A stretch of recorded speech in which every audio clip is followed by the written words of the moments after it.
Good morning, everyone. If you could please mute when you come in, I would really appreciate it. My name is Sydney Carter. I'm the Program and Policy Coordinator at NBHP, and we're so excited to have you all here. We will get started with our presentation in just a couple minutes. But please feel free to introduce yourselves in the chat or however you would like, and we'll get started. Pierre, if you'd like to pull up the slides, I can introduce you.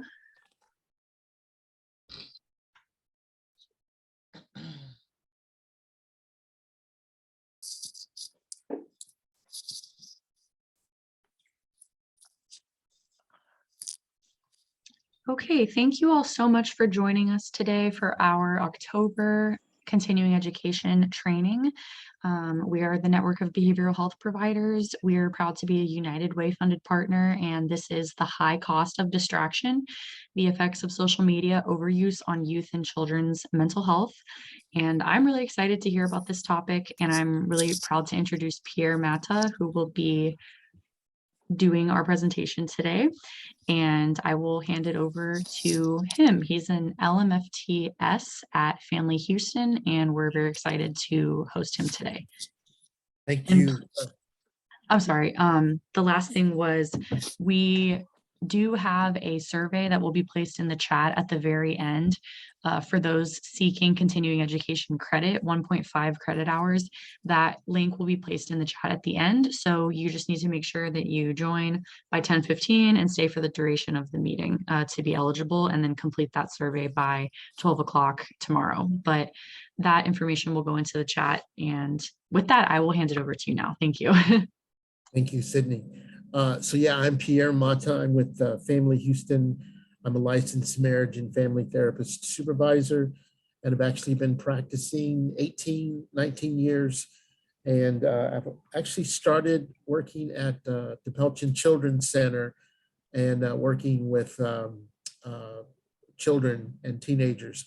And it's interesting over that period of time, how much the smartphones have been given to children and teens, and the impact that it's been having on. So this is a very concerning issue for me.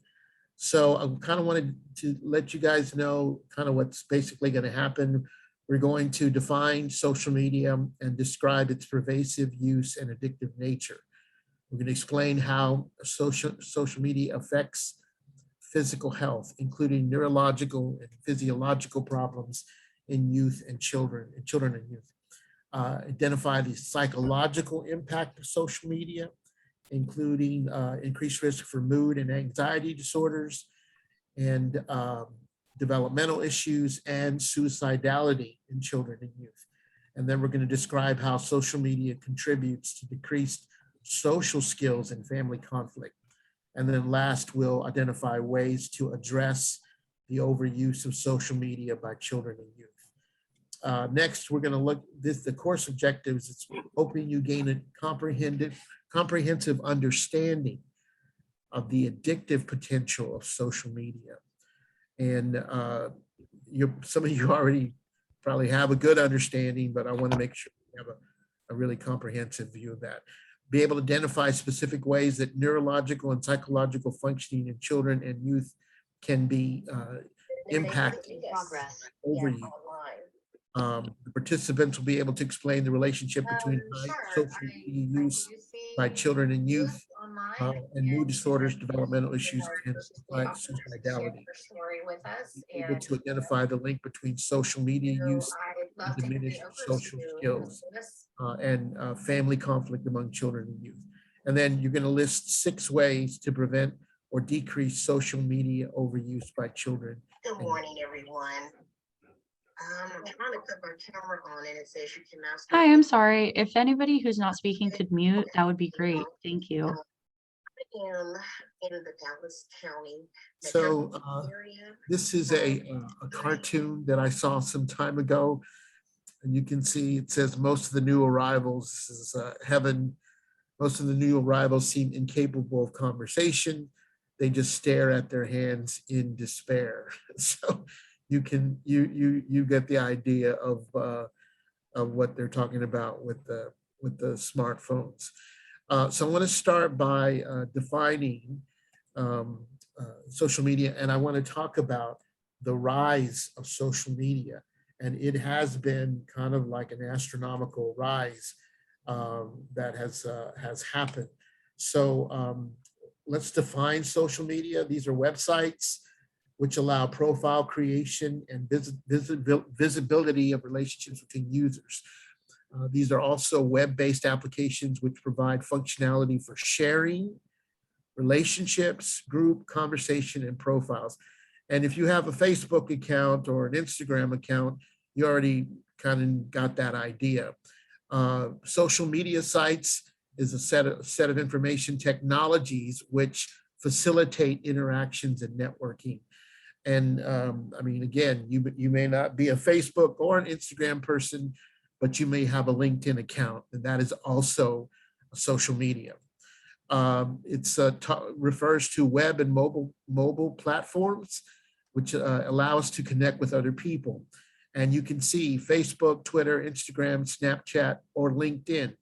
And these allow us to share, co-create, or exchange various forms of digital content, including information, messages, photos, or videos. And you can see this is from 2019.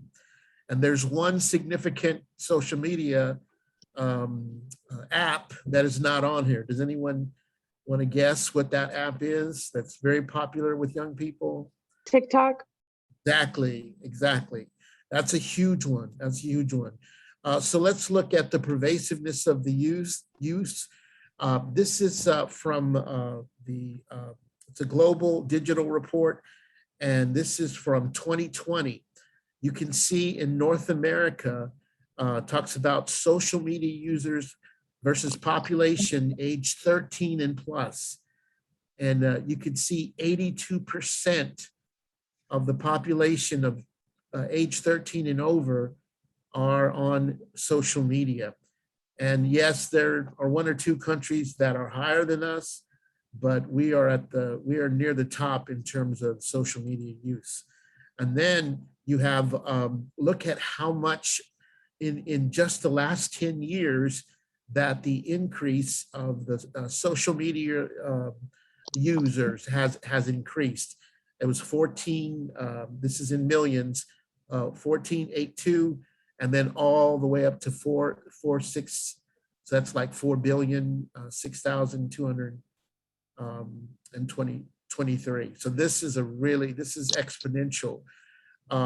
It's really the growth of the social media. And then this is an interesting graphic. You can see in North America, 52% of social media users are female and 48% are males.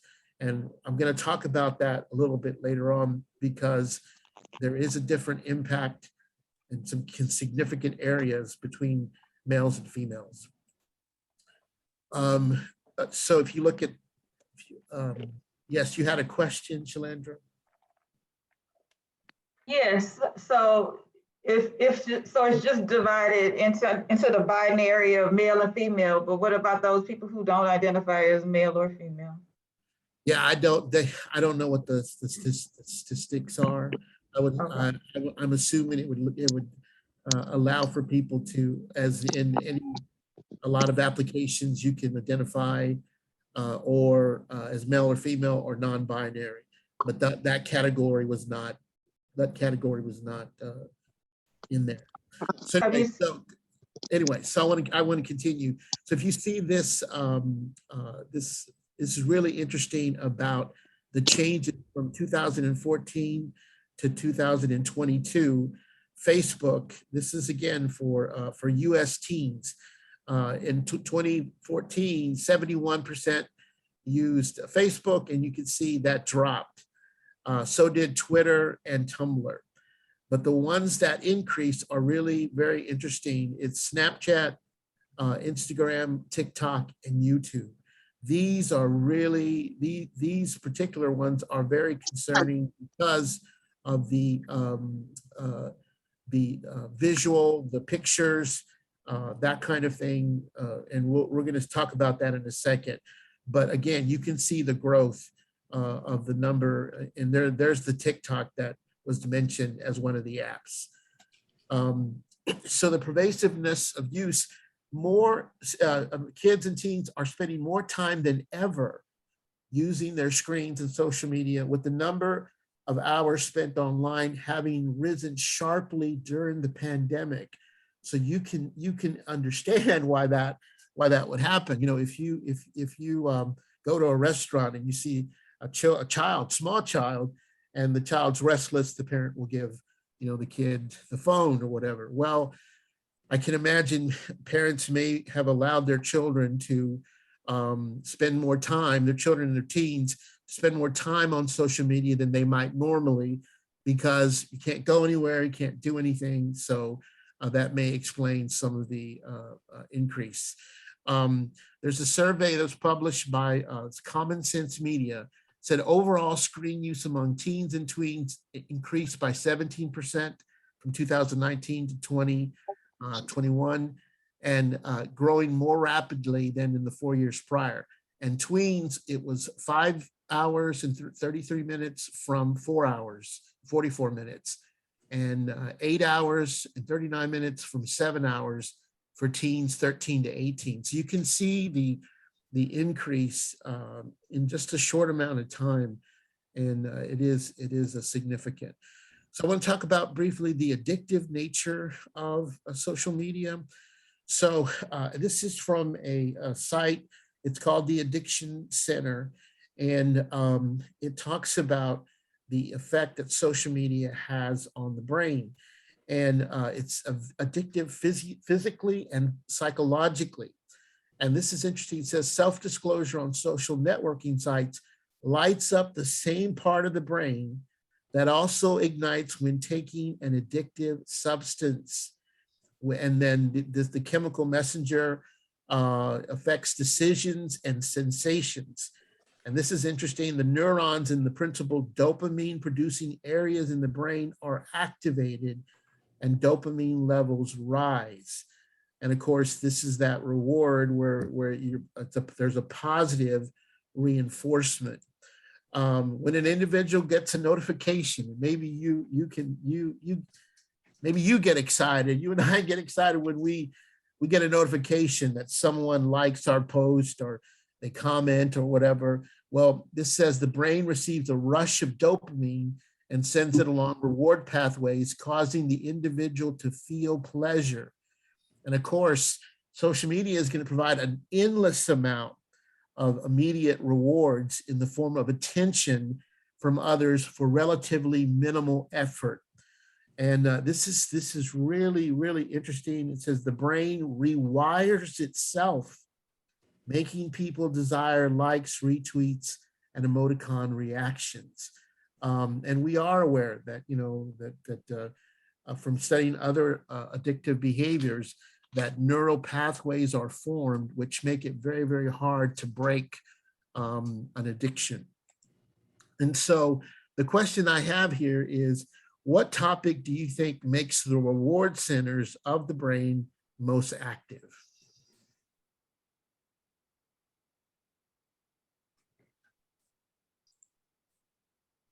Anyone? Looks. Looks? Anyone else?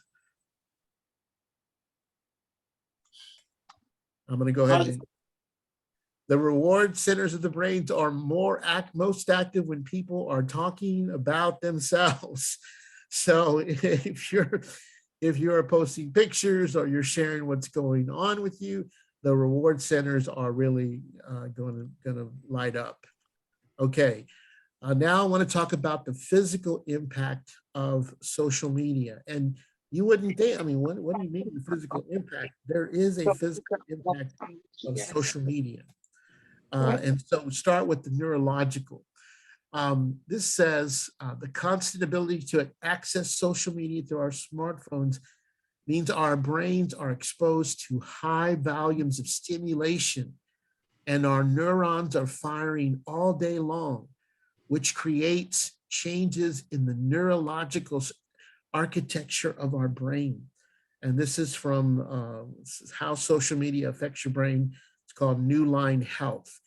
And again, you know, this seeing things that we're interested in, or, you know, an interaction, somebody comments, somebody likes, again, constantly, your phone is constantly being updated and you're receiving these notifications. That's what's going to happen.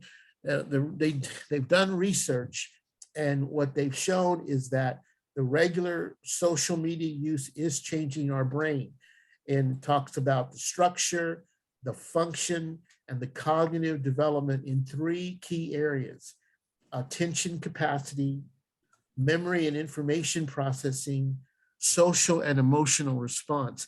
This is a great, you're going to get a copy of this, of my presentation, so you can access, there's a website for this article, and it will go into a lot of detail about why. And you think about it, there's only so much that we can pay attention to at one particular time. And so if we're receiving all this information, I mean, we're already on information overload, but then if you look at Facebook, if you look at Twitter, if you look at Instagram, or whatever it is that you have, there's only so much that that we can do. So we're constantly, actually, we're focusing on so many different things at the same time that we're actually it makes it difficult for us to focus on just one particular thing. And same thing, this is kind of scary. It says it's impacting our memory and information processing. You know, if everything is documented on Facebook with your pictures, you know, experiences that you have, you go to Disneyland or whatever, well, your brain, they've done research and showed your brain will actually not remember if you're spending a lot of time taking pictures and posting those pictures, because you think, oh, I've already got that, you know, I've got it. So your brain's not making a spot for that. It's not saving the information. And also it's interesting, it makes the activity less enjoyable if we're focusing so much on, oh, I got to take a picture and I got to post this. And then also our social and emotional response. And we're going to talk a little bit more about this later, but again, the ability to interact with other people that is required from face-to-face interaction is impacted by our social media use. And then there's the physiological. You think, okay, again, how is this affecting our physical health? Well, it alters our health behaviors. If we are using social media, and we're spending a lot of time on our screens, one of the main things that's going to be affected is the amount and quality of our sleep. And if someone uses social media excessively, they are going to have reduced sleep quality and insomnia. Now, some of you may be aware of one of the reasons, you know, your phone uses a blue light, and that blue light can really impact, you know, your sleep at night. And some people will recommend, as a part of sleep hygiene, that you turn off all electronics, TV, laptop, computer, and your smartphone, iPads, at least an hour, sometimes more, so that your brain can get readjusted and you can be able to sleep. But it can cause these problems. The lower quality and quantity of sleep is linked to poorer physical health. And there's elevated risk of cardiovascular disease, hypertension, and early mortality. There's this thing called the displacement hypothesis, and it says that time spent on social media may have detrimental effects by displacing activities that are beneficial to well-being and health.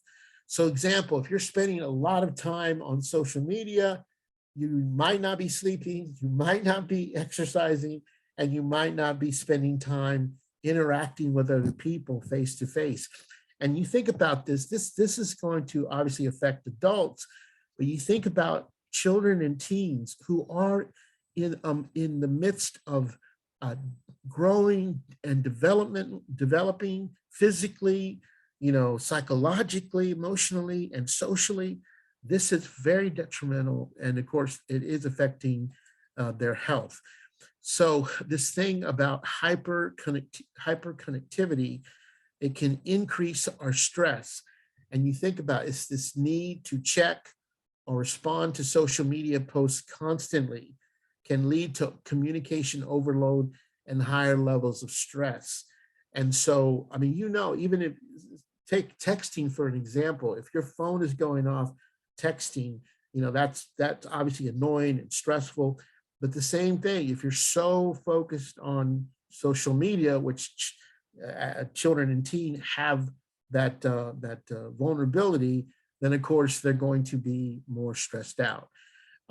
So now I want to talk about, well, let me stop here for a second. I'm actually doing well on time. Does anyone have any questions so far?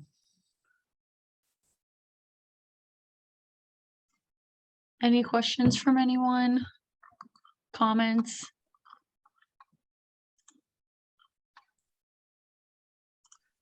Okay, All so right. I'll Yes, keep I it have a question. short. I'm going back to the, when you said that the US was one of the highest, had the highest rates of social media use, Mhm. that map, what were the countries that were higher than the United States? Yeah, that was really interesting. I think there's actually some in the Western Hemisphere, like somewhere in South America, and I don't remember exactly which country it was, but there was one in South America, and I think maybe Central America as well. So it's not just the United States. I can't remember the chart, and I have to look back at it, but you will get, again, you have access to this presentation, you can look on there. But Okay. it is amazing. And again, this is what we're looking at is it goes across social, economic, ethnic, in country, all the different, it's amazing how, if you watch the news and you see, poorer countries, third world countries, and they have a phone, they have a smartphone, and so it's becoming a big problem to have that much access. So I want to look at the psychological impact of social media use. And I want to start with mood and anxiety disorders. So this journal article was a systematic review on the influence of social media on depression, anxiety, and psychological distress in adolescents. So this was a review, they did a review of 11 studies measuring social media, and it showed a small but statistically significant relationship. And then another analysis, meta-analysis of 23 studies, showed correlation of problematic Facebook use and psychological distress in adolescent and young adults. This is from 2018. And then other systematic reviews have also found a meaningful relationship between social media use and depression. Again, this is, those studies are looking, it's not just one study. The review is looking at several studies comparing that. It says evidence for a putative relationship between social media use and mental health problems in adolescents. They examined the evidence for that. In 13 studies, depression was the most commonly measured outcome. And the prominent risk factors for depression, anxiety, emerging from the review are time spent on social media, activities such as repeated checking for messages, personal investment, and addictive or problematic use. So these are the factors that would contribute to that. These are the risk factors that would contribute to depression. And I like this because it's always important, correlation does not mean causation. This says, although the results of the study were not entirely consistent, this review found a general correlation between social media use and mental health problems. However, most authors noted that the observed relationship is too complex for straightforward statements. It says one reason the correlation, though, because there is a correlation in recent years between the increase in social media use and depression. Well, it says one reason the correlation seems more than coincidental is that an increase in depression occurred in tandem with the rise in smartphone use. So in 2017, it says over 500,000 8th through 12th graders found that the number exhibiting high levels of depressive symptoms increased by 33% between 2010 and 2015. And the suicide rate for girls in that age group increased by 65%. When were smartphones introduced? 2007. By 2015, fully 92% of teens and young adults owned a smartphone. So the rise in depressive symptoms correlates with smartphone adoption during that period. And it says, even when matched year by year, there was still this correlation. So this is, again, it's kind of really, it's like very interesting that the depression would rise, but also the use of smartphones would rise. So I thought this is an article from The Economist, and there's some charts that I want to show you, and it's how heavy use of social media is linked to mental illness. Youngsters report problems with anxiety, sleep, and FOMO, which is fear of missing out. So if you look at this chart, now again, this is in Britain, okay, but you know, I am fairly confident that these would also, a lot of these results will be similar for Americans, if not even higher. So just take the Instagram, for example, and they do say that there are some positive benefits for social media use. And you can see those on the bottom: self-expression, self-identity, emotional support, community building, awareness of people's health, real-world relationships, access to health advice. So those are all really good things. But on the other hand, there's an increase in loneliness, depression, anxiety, body image, bullying, fear of missing out, and sleep. And the darker means is more negative, okay? So Snapchat, Facebook, Twitter, all of those had very, very negative impact on sleep and other things. All right, and so the next chart, this is really interesting. It says this is the percentage of users who are happy with the amount of time they spend on each app. So 37% of people on Instagram said they were happy with the time, with the amount of time, which means 63% were not happy. And so you look at the number of minutes, okay, that from happy users to 60, from happy users to sad users. Happy users spent only about 30 minutes, a little more than 30 minutes on Instagram. Unhappy spent almost an hour. Tinder, that was pretty low, but you could still see there's an increase. In every case, except for the FaceTime, there is, the more that you are on the app, the more likely you are to report as being sad.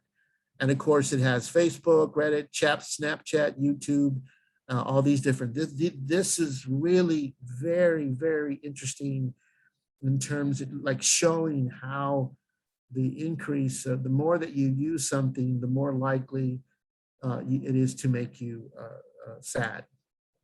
And then there are some developmental impacts as well on the on teens and children as a result of their social media use. So a large part of this generation's social and emotional development is occurring while on the internet and on cell phones. So again, remember I talked about this is a critical time for children and for adolescents in their growth. And so they are growing, they are developing while they are using the internet and their cell phones. The first developmental impact is on sleep. There's a significant association between screen time and reduced sleep and increased sleep problems. And this is across the range of screen types in sleep outcomes in 90% of the studies. And this is a review, so it's a sleep medicine review, screen time and sleep among school-age children and adolescents. It was a systematic literature review. The other impact is body weight. This is for the first time, the current systematic review and meta-analysis revealed a positive association between screen time and obesity among children and adolescents. And it says, due to the cross-sectional design of the included studies, causal inference is impossible. So that's why they recommend further studies to analyze both genders. But there is a positive association. Then there's self-esteem. And I really want to kind of really cover this. I think that there are a couple of areas where I'm probably the most concerned about the impact of social media. One would be self-esteem, which we're going to talk about right now. And then the other one would be suicidality.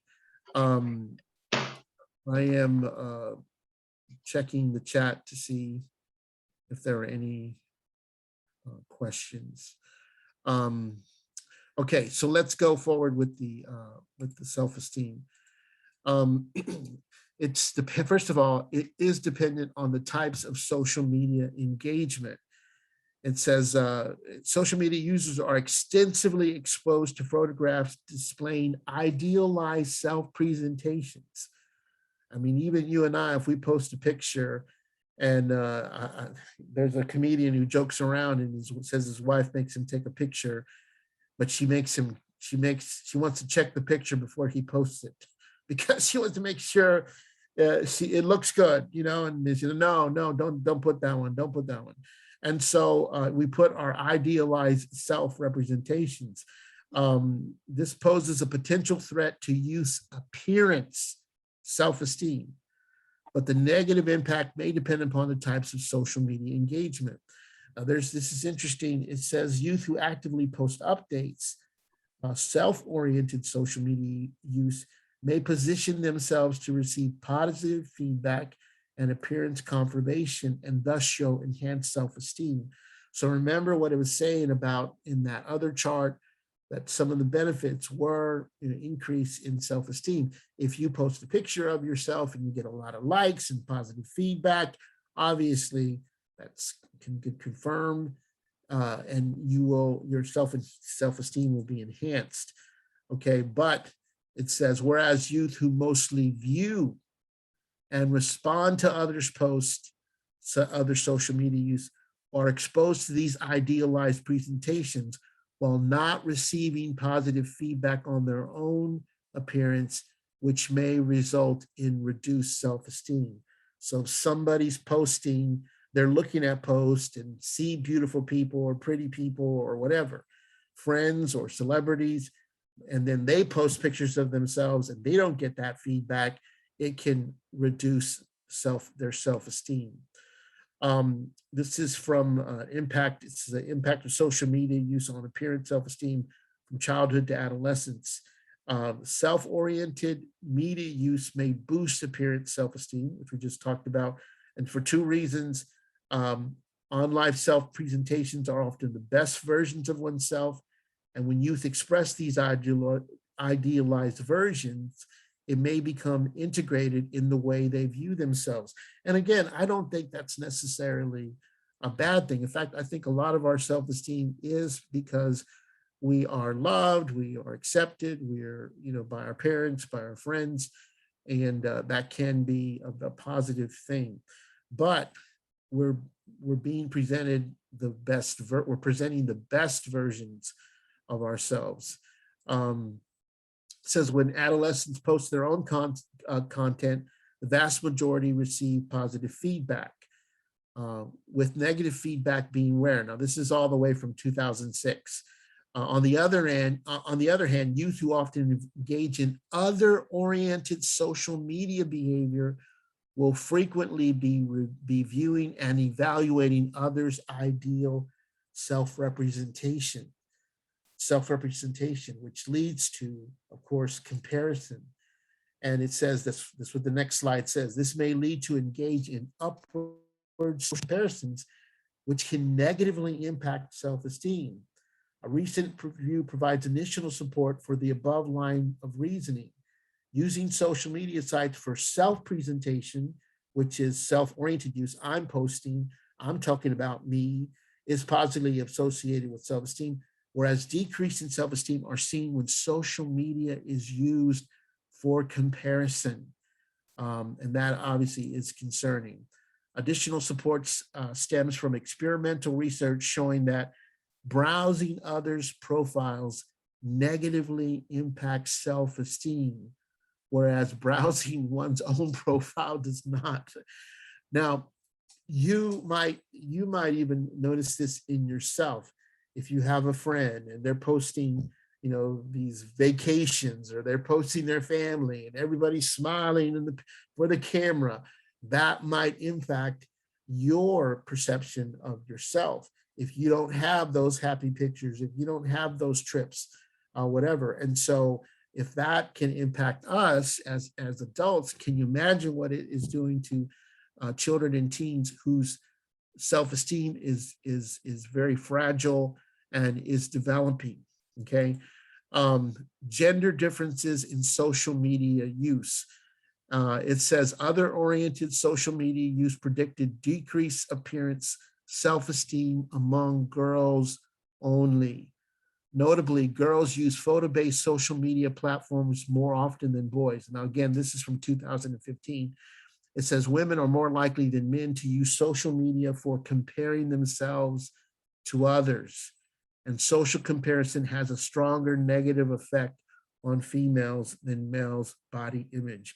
One of the things that I was wondering about is when we started switching to Zoom, that I was constantly hearing from my female colleagues that it was exhausting to be on the Zoom. And one of the things that I wondered was if even if you minimize your picture on the screen and you make the speaker, your client or whatever, bigger, you can still see yourself in the picture. And I wondered if that was causing some of the exhaustion, the emotional drain of constantly seeing yourself on the screen. And I've actually heard of some people covering up with a sticky Post-it, whatever, covering up that box. And so I do think I can see now where this says that they're comparing themselves to other people, females, and that it has a stronger negative effect on them. Consequently, in addition to social comparisons being more detrimental to girls than boys' appearance self-esteem, girls will more frequently be in a position of same-gender social comparison on social media.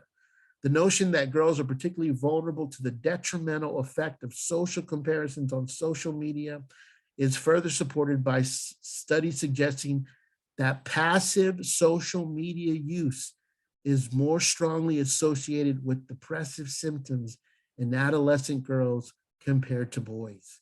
This is very concerning.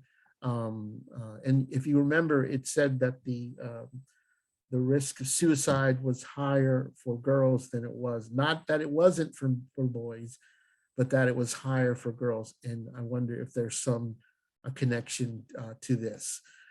So we have sleep, body weight, self-esteem, and then it affects social skills.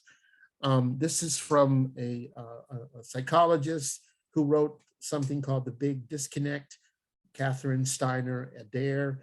She says, there's no question kids are missing out on very critical social skills.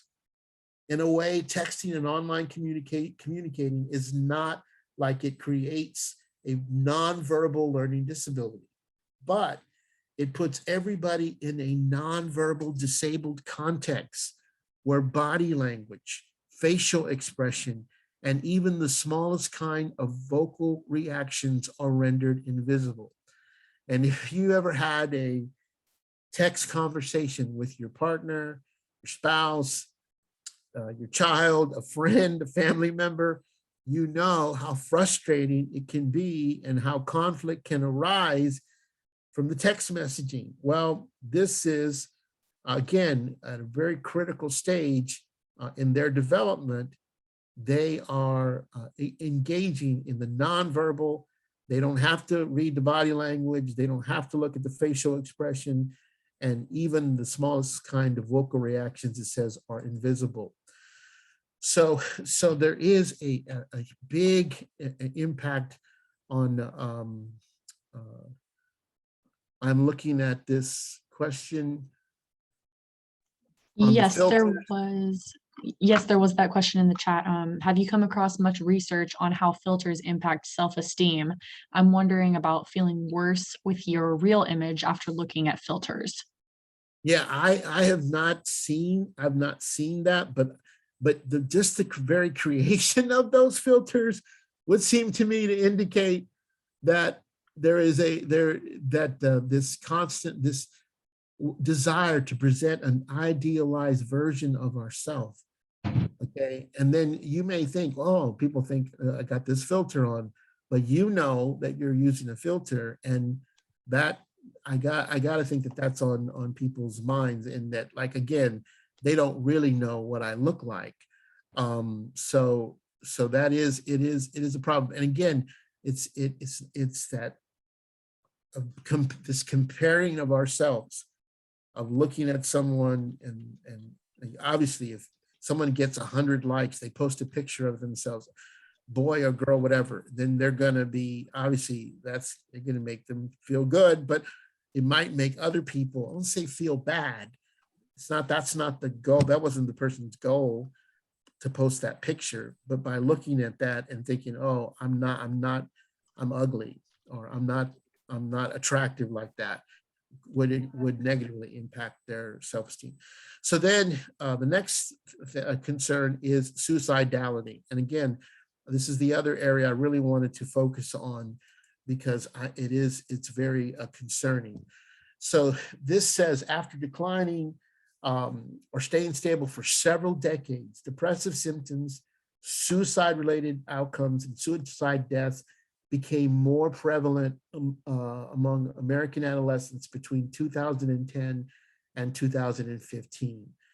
And it talks about iGen adolescents reported experiencing more mental health issues than Millennial and Generation X adolescents did at the same age, and more committed suicide. It says the increases for the most part, in mental health issues appeared across group, regardless of race, ethnicity, socioeconomic status, region, age, grade. Since 2010, adolescents spent more time on social media and electronic devices, activities positively correlated with depressive symptoms and suicide-related outcomes. So this is very, very, very concerning. And so this is from 2017, it's clinical psychological science, and it's the increases in depressive symptoms, suicide-related outcomes, and suicide rates among US adolescents after 2010, and links to increased new media screen time. It says over the same years, adolescents spent less time on non-screen activities such as in-person social interaction, print media, social sports and exercise, attending religious services, activities negatively correlated with depressive symptoms. If the rise in screen time caused by the declines in non-screen activities, if the rise in screen time caused the declines, new media screen time may be both directly and indirectly responsible for the increase in depressive symptoms and suicide-related outcomes. So you think about that. And one of the things that again, happened during the pandemic, we weren't able to go in person. We weren't able to go exercise or go sporting events and even church and stuff like that. Well, guess what? There was a mental health crisis in our country, and I think we're still seeing the effects of that because we weren't able to interact. And again, this is for adults that happen. Can you imagine? And maybe some of you, I treated many clients during the pandemic and after the pandemic was over, whatever, and a lot of them were depressed and anxious and had to do with school. I don't know if you remember, a lot of them were so excited to go back to school when they reopened the school. Why? Because even though they were talking to their friends on Zoom or FaceTime or Snapchat or whatever, it's not the same. It's not the same. And so obviously, if you're spending a lot of time on non-screen activities, that will impact your ability or your amount of time spent on non-screen activities. The rise in caseloads in high school and university counseling centers may be caused by greater numbers of IGEN adolescents experiencing mental health issues, and perhaps due to the profound shifts in how adolescents spend their leisure time. Thus, new media screen time should be understood as an important modern risk factor for depression and suicide. The amount of time that children and youth are spending on social media is a risk factor for depression and suicide. The rise in depressive symptoms says, and suicide-related outcomes was exclusive to females, according to this study. This suggests that screen time, perhaps especially social media, may have larger effects on adolescent girls' mental health than boys. And this is indeed what we found with social media, significantly correlated with depressive symptoms only among girls in some analysis and stronger correlations in others. The pattern for females with increases in suicide deaths, but not in depressive symptoms or suicide-related outcome, suggests that boys' suicide deaths may be driven by other disorders and risk factors not assessed here. And again, talks about the in-person social interaction. It provides more emotional closeness than electronic communication. And it says, at least in some studies, that interperson social interaction is more protective against loneliness. Some research suggests that electronic communication, particularly social media, may even increase feelings of loneliness. And time spent on electronic communication has increased considerably since the smartphone, a mobile phone with internet access, was introduced in 2007 and gained market saturation around 2012. You know, they don't even want, they want a phone with, text capability and talk, whatever. But now this is some friends of mine, their children have phones that don't have any phone access, but they can get on the internet with that phone.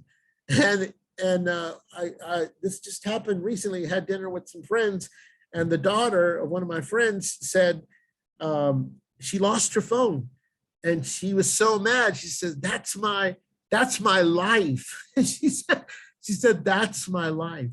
And that is, and now again, thankfully, she has a lot of friends. She's involved in a lot of activities at school. That's a big deal if she says that her phone is her life. The changes in social interaction are especially relevant for suicide and suicide-related outcomes. And this is interesting. It's called the interpersonal theory of suicide.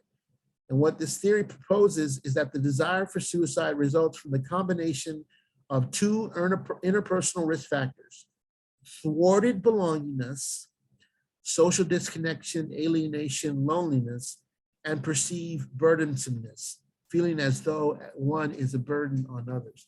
When I was growing up, we didn't have smartphones. And I remember seeing a client one time that told me she was, when she was, I think, in fourth grade, she was excluded from a group of friends that she had. And she said they all got together and wrote a note and told her they didn't like her and they want to be friends with her anymore and don't talk to us, whatever. And I was like, wow, that's terrible. And the next session, she brought the note. And I was like, oh my God, you kept this note. I was, my reaction was amazement that she had kept this note, because so that today, imagine that happening many, many times over. Again, thwarted belongingness, and oh, I'm a burden to people, to my family, to my friends, or whatever. This is really not good. Social media can amplify some of these situations. Ways that social media can increase risk for pro-suicide behavior. There's cyberbullying, suicide pacts, online how-to descriptions of suicide, as well as lethal means to kill themselves. And this is done through unregulated online pharmacies outside of the US, and media contagion. And that means, somebody famous or whoever commits suicide, then there is an increase in other people attempting suicide. I'm going to stop sharing my screen because I want to show you this news story, and it's from the United Kingdom, from England, but it's very, very interesting. And I can imagine that this is going to happen in the United States if it hasn't happened already. This is very, very fascinating. So I want to, hold on a second. I want to share my screen. Did anyone have any questions while I bring up the video? I don't think so. People are just asking for the slides. And so it seems like people will be interested in having the slides, which I will send out tomorrow. And the YouTube recording of this presentation will be live on our YouTube page and our website today. Okay, so let me share the news story.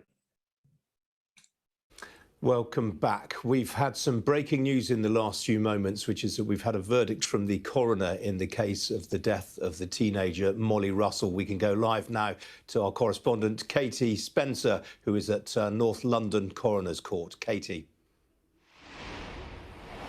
Hello. Yes, the coroner has just finished giving his conclusions in this case. We know since Molly died in 2017, her family have campaigned actively in response to what they discovered after her death, the amount of content that she'd been viewing in relation to self-harm and suicide, that they firmly believed that what she saw on social media contributed to her death. But the coroner in this case, Andrew Walker, he has been delivering his findings of fact and his conclusions in this case.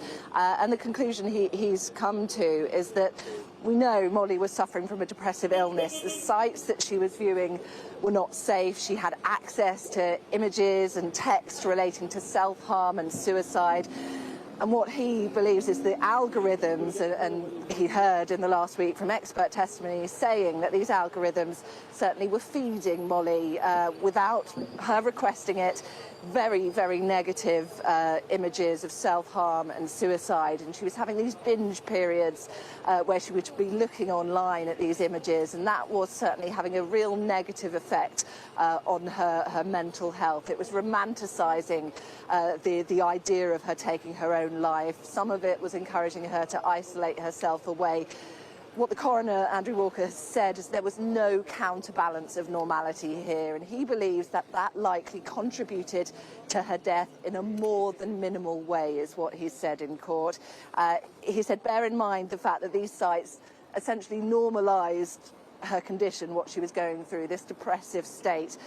It portrayed suicide, the condition, as something that she wasn't going to be able to recover from. And given that, the coroner has said that he doesn't feel that it is safe, actually, in this case, to record a verdict of suicide. Instead, he has said that she died as an act of self-harm while suffering from depression and the negative effects of online content and viewing that. And we do believe that actually the family will be at some point in the next few minutes, possibly in the next half an hour, be coming out and addressing us out the front of court here. This, of course, has been something that they have campaigned for quite a while. They want those social media companies involved to take responsibility for the content that she was viewing. She was only 13 and 14 when she joined Instagram and was viewing this very dark material, painting an incredibly bleak world. But I do think, really, the fact that this verdict has been recorded the way that it's been recorded by the coroner here is particularly telling in this case, and could likely be a watershed moment in terms of how these social media companies go forward and having to really take responsibility for the content that they're feeding to younger users, certainly.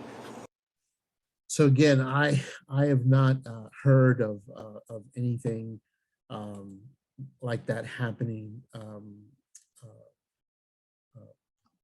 There was a quick question in the chat. Sure. She's referring to the video. An act of self-harm while suffering depression, is that not suicide?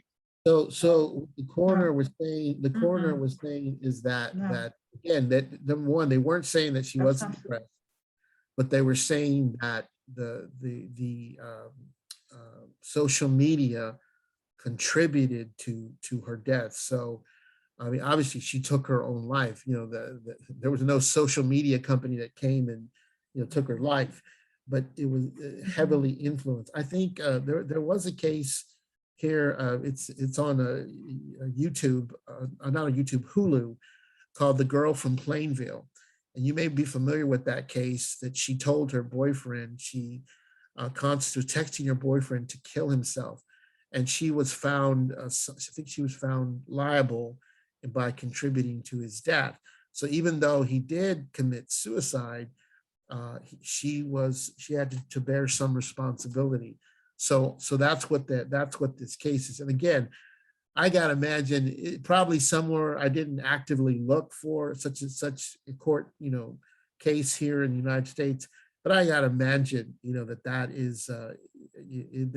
is taking place, and that is happening. And if not, I think it will very, very soon. So to go back to the presentation, and we're going to look at the relational impact of social media use. And this is decreased social skills. This says when friendship is conducted online and through text, kids are doing this in a context stripped of many of the most personal and sometimes intimidating aspects of communication. It says some kids say calling someone on the phone is too intense. It requires more direct communication. And if you aren't used to that, it may well feel scary. And you know, when your kids, they don't want to go to an event, they don't want to, you know, participate in a sport or a band or whatever, some kind of activity, you know, you try to encourage them. You want to be sensitive, but you want to encourage them because there are those critical developmental tasks that are achieved and by face-to-face communication. And so if you're communicating only through social media and text, then obviously you're missing some key tasks that you have to go through. It says more screen time means less communicating face-to-face. And what that face-to-face is about, learning to read body language, understand vocal tonality, to relying on social media or texting to understand, to stay in touch, can isolate individuals and prevent them from developing social skills they need in the real world. If you've ever worked with someone who is on the spectrum, you understand how difficult it is for them to engage, to become friends with somebody, to be in social settings. That's a big part of the spectrum, right? That difficulty. Well, in this case, these kids are not necessarily, they're not on the spectrum, but they're missing out on those, again, those key tasks and learning about body language and tone and things of that nature. So this is a very concerning. And then there's family conflict. It says there's conflict over types of parental constraints on children's technology use. And there's two types. There's the context constraints of technology use, not at the dinner table, not in bed, not in church, whatever. And then there's activity constraints of technology. You can't use Snapchat, you can't use TikTok or whatever. And so this says, this is really interesting. Regardless of whether children believe rules are fair, our results repeatedly show that it's more challenging for them to abide by context constraints than activity constraints. So they're more bothered by not being able to use their phone at the table than, well, you can't be on TikTok or you can't be on whatever. It says children reported they were less likely to follow such rules and that they were working harder to follow them. This difficulty persisted even after controlling for age, gender, academic grades, parent-child relationship, the child's perception of the fairness of the rule, and whether the child had input into setting the rule. So despite all those factors, this was still an issue. They had problems with being constrained in what context they were able to use their phones. You can't take your phone to bed at night. Oh no, why not? Blah, blah, blah. All right.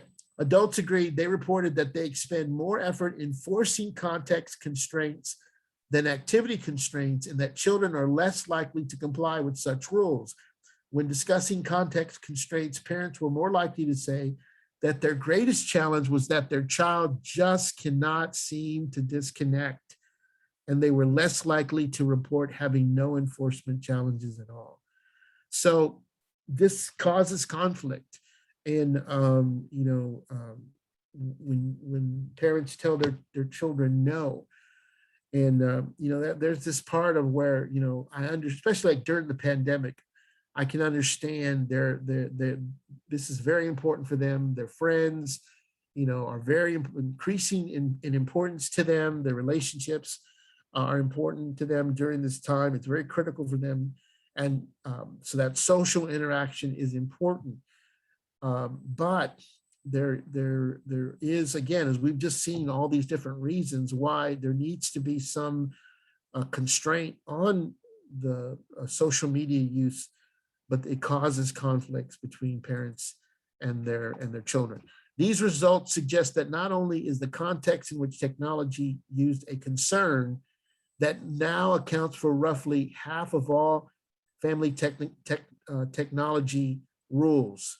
Again, the context is also the largest source of technology-related non-compliance and disagreement between parents and children.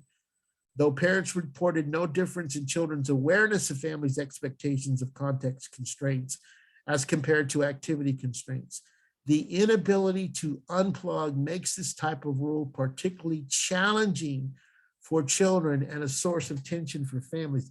I remember one family that I was working with, the father brought the child in. He must have been about 11 or 12 years old.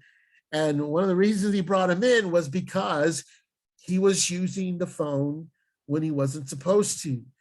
And they take the phones away and plug them in at night. And that's the rule. You can't use your phone at night. Well, he got up in the middle of the night and got his phone. And the father was very, very angry, very upset. And again, showing that compulsive kind of, that need to be on the phone, even if it's what to watch, whatever, YouTube videos. I mean, that YouTube now is, I think I always thought about it as an adult kind of thing.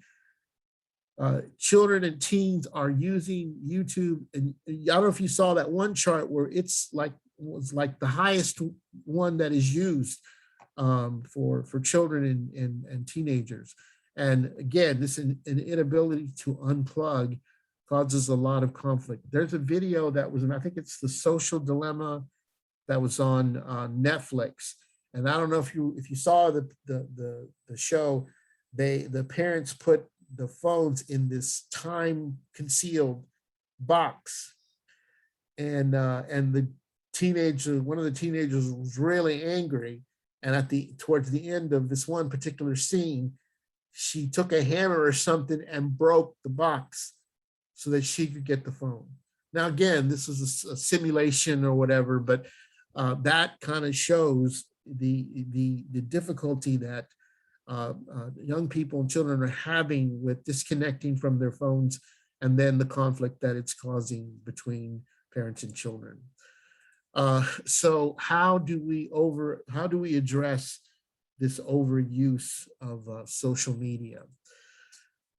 So this therapist, and it's an article called Family Conflict, Electronics and Social Media.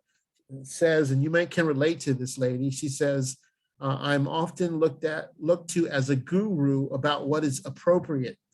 And the truth is it varies from home to home, from teen to teen.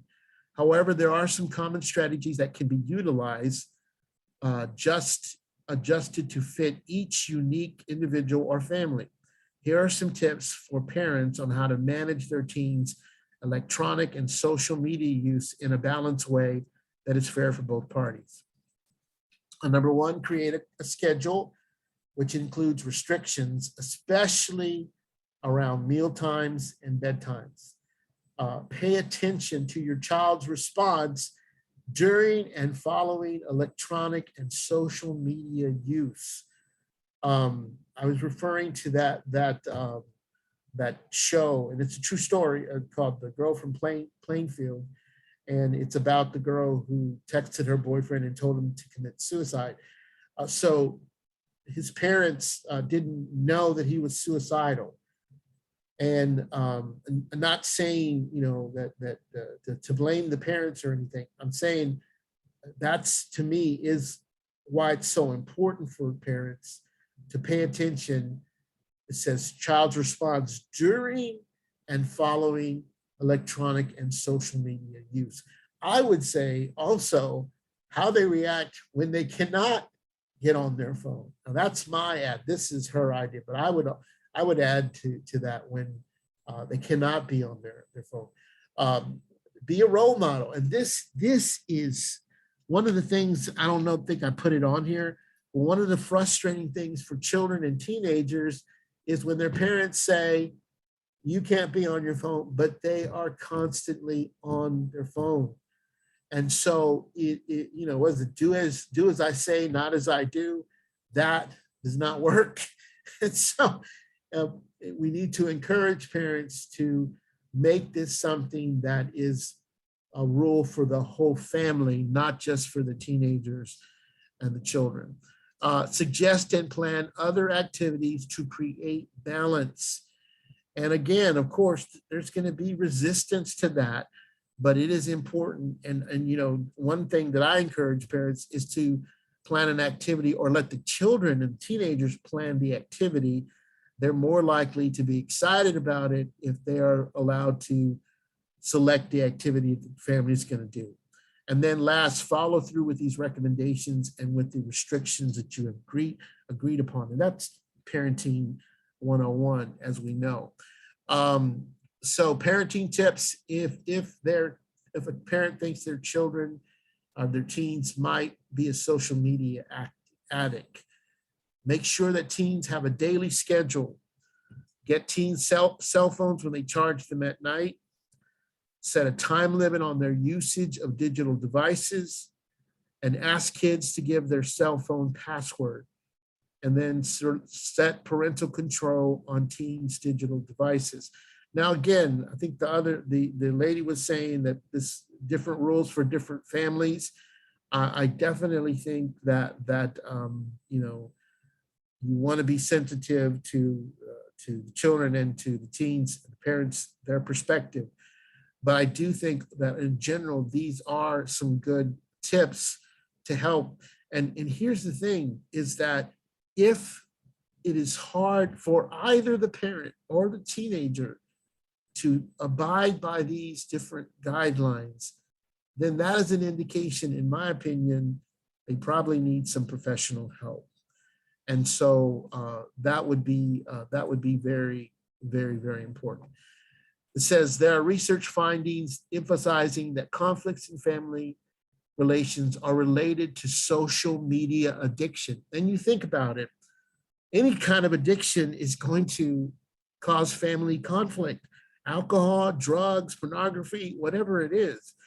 And then family conflicts reveal problems in establishing safe friend relationships of the adolescent.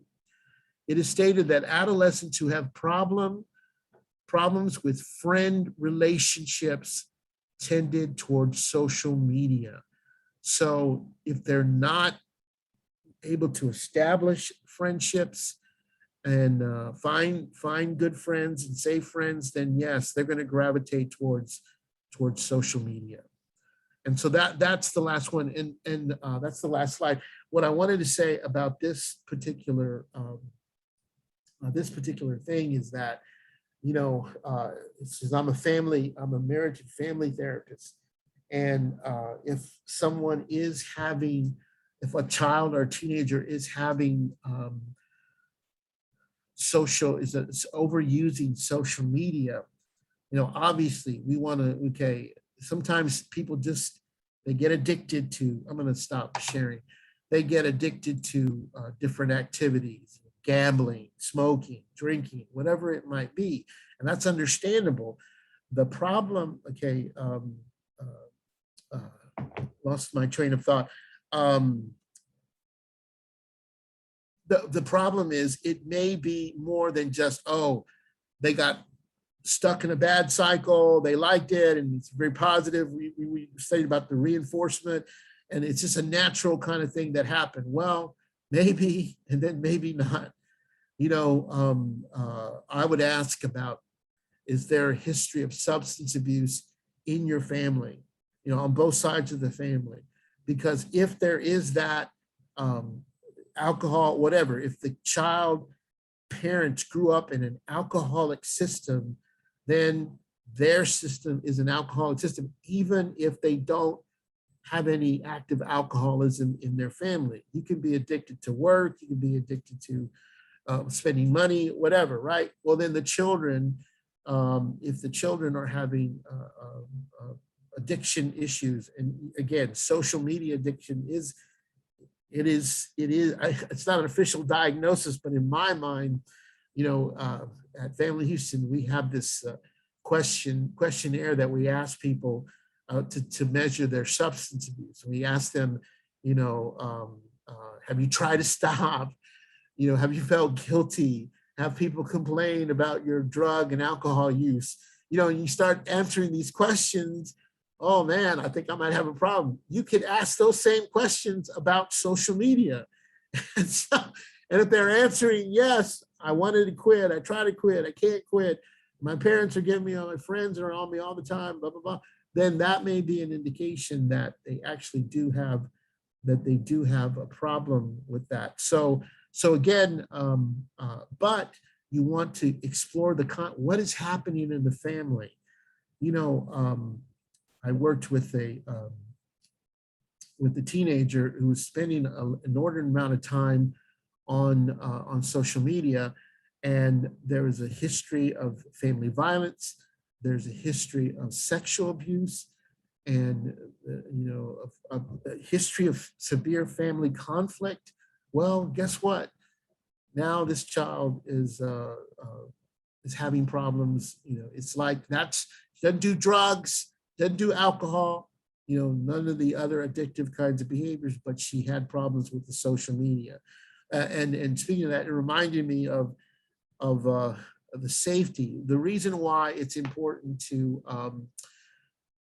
you know, find a way to come to an agreement about being able to have access to your child's phone, especially when they're younger, is because of the probability of them getting involved in some very dangerous activities.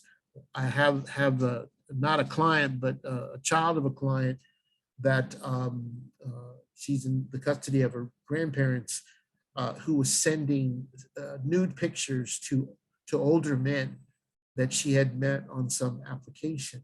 And so the grandparents were not checking the phone.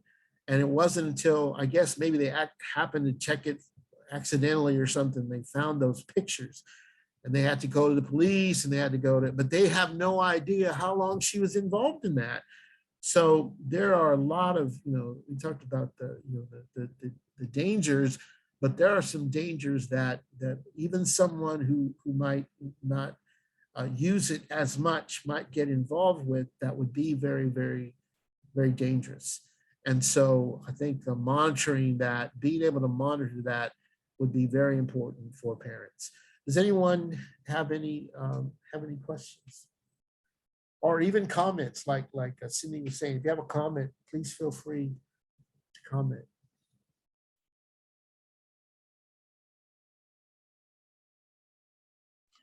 Are there any other questions from anyone? I have a question. So are you seeing in your practice a lot of youth that you're identifying as having a social media addiction? So yeah, and so I'm very careful to call it that, because again, it's not a DSM thing, but I would say that I would describe it as problematic, and I am seeing an increase in this, and the parents sometimes are the ones that ring the bell, and other times it's the child, and usually it's because the child might get in trouble, having their phone at school, using their phone when they're not supposed to, or whatever. The big thing is the parents will notice that they're not sleeping, or they seem to be depressed, and like, okay, what's going on? Has anything changed? And a lot of times they will mention the social media. And again, it's not like like this other example I gave where the girl was sexting, whatever, these older men.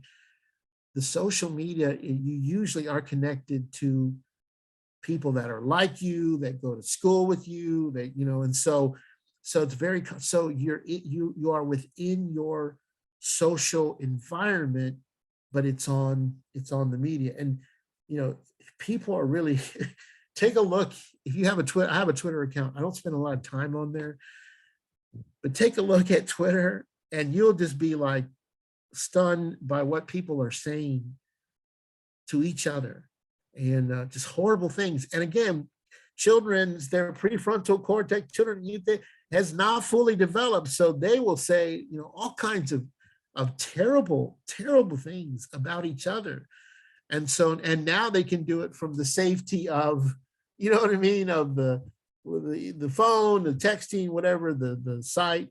And so I think, yeah, I am seeing, I don't know if anyone else has seen that increase, but I am definitely seeing that. And I do work with a significant number of adolescents. That's a good. I have a question.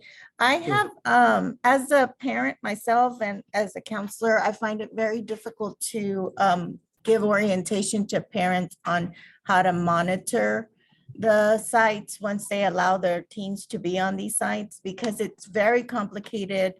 The kids find ways around a lot of the blocks that parents put. And a lot of my parents are immigrant parents, and they don't know the language. They don't know how to navigate these tools either. So that's another barrier that I find when we're talking to a parent about monitoring or helping their child through social media. Well, it's interesting. I was just thinking about one of the things. I had a client, a teenage client who was using drugs, and it was problematic. I don't think they were necessarily an addict, but it's problematic. Well, how do you think the parents, Gabriella, how do you think the parents checked up on that kid? What would they do? They would go through his room, I guess. Yeah, and what else would they do? Occasionally, probably. No, randomly. What would they do if they were concerned he was using drugs? What would they randomly do? Oh, a drug check. Okay, so seriously, they're just you haven't asked, the parents have not asked, and then all of a sudden, give me the phone. Okay. And because that's the time you're not going to be like, okay, you know, they are smart. They know how to erase their history and all these things. And two, that's the other thing. You can set these parental controls. These kids, like, you know what I'm saying? They're like geniuses, and you know, they don't do well in math or science, but they can hack their own phones or whatever. So I think the key is to do the random, you know, to occasionally, without any kind of warning, to check what's on there, what they're doing on their phone. And again, if there is an issue, I had one parent that found that their kid was spending a lot of time looking at pornography sites. Well, turning off his phone, you know, or even taking away his phone is not the answer. I mean, yeah, he probably, maybe they need to take away for some time, but the real thing is he has an issue. Okay. So to me, the addressing what is going on, you know, and there's this, some of the research was saying are people already depressed and anxious, and that's why they're getting on their phones, you know, instead of they're on their phones and they're getting anxious and depressed. It could be, to be honest, it could be both ways. And so to me, an indication of overuse of social media would indicate there's something going on with this kid. There may be some trauma, there may be some depression, there may be, you know, problems in school, whatever. And so I think one of the best things to do is to find the children, you know, to encourage your clients to find someone to work with their children to do therapy. But that's a very challenge. Yes. Hi, I have a question. So social media is here. We all are using our phones all the time. Right. So I'm curious of like, if we have some guidelines of positives, like the parents can lead their kids to have a positive social media experience because they are there, and like better than checking on them, maybe like finding a way to communicate positively around it. And it's here, and it's also for us, I guess, to learn. But well, I definitely think, you know, I know some parents, and when I see this on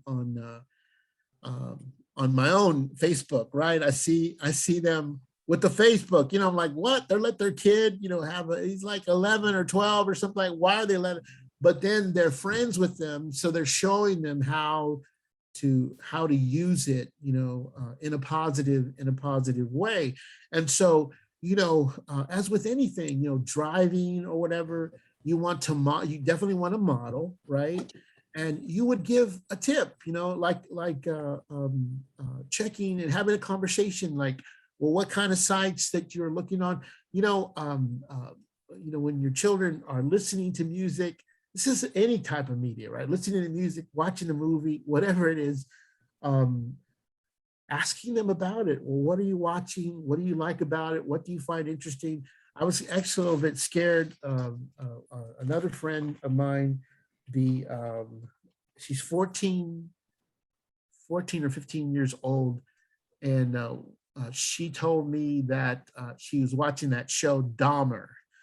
So, I don't know if you have seen that yet, but okay. And I didn't like, and then she kind of got scared because, you know, she's like, oh, you're gonna tell my parents, whatever. But I asked her about it. I asked her, you know, and she caught herself. She goes, oh, I don't watch the bad parts. I kind of fast forwarded through the bad parts. But I asked her about it, like, what do you find interesting about it? Why do you, you know? And I think even herself, you know, knew that probably shouldn't be watching some parts of that. So you're right, having a conversation. What kind of sites do you do? What do you like? What do you not like? And encouraging that conversation. Yeah, that's important, not just, you know, monitoring. So I do believe in doing both. And again, like if, you know, so because some parents are like angry, especially like with, if they're looking at pornography or something, or they're posting very inappropriate videos on TikTok or whatever, the parents are like, you know, like, well, the better question is calmly, what is going on? Hey, are you okay? what's happening, what's going on. And so you're right.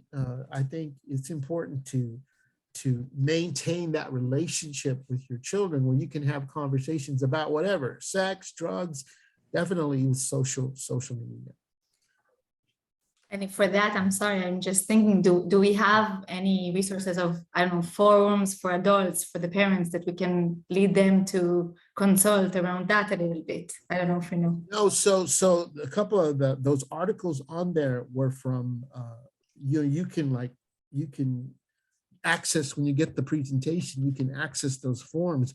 And all I did, Google is an amazing, Google Scholar, and of course, just the regular Google search.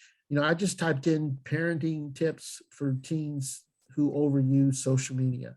And I got a lot of articles. I didn't share all the articles that I got, but there's a lot of materials, a lot of parenting. A lot of parenting magazines and books or whatever are now starting to address this issue.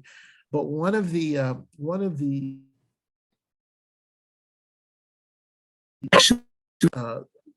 social media, hold on, was actually a social media site. That's their business, working with companies and things like that, to develop social media. And they were talking about the addiction. And so there is a recognition that this is a problem, and there are quite a number of resources that you can access. Psychology Today, and again, I would go to Google, because that's what I did. Yeah. And probably YouTube as well. I mean, just you can find anything on YouTube. Anyone else have a question? One more question.